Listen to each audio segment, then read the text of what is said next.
Number of deaths from heroin and prescription painkiller overdoses has caught the attention of Washington.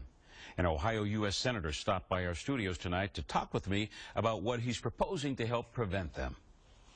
Keeping people from going down the road to addiction in the first place is by far the most effective thing we can do.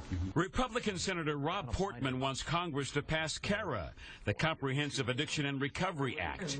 Portman says his bill would provide more treatment options for heroin and opiate painkiller addicts. It would also expand the availability of anti-overdose drugs like naloxone to law enforcement and first responders to help save lives. And by the way, we're losing about 3 people a day in the state of Ohio right now. Unbelievable. We lost almost 200 people in Franklin County last year to overdoses.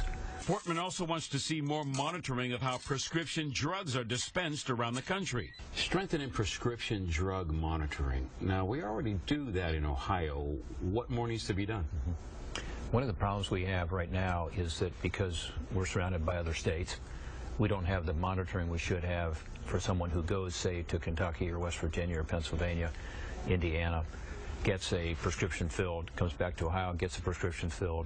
So part of what we're trying to do is to come up with better ways to have interstate drug monitoring. The senator hopes to get a hearing in Congress on his legislation early in the new year.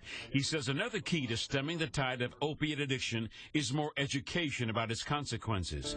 He used last week's Heroin at Home special on 10 TV as an example.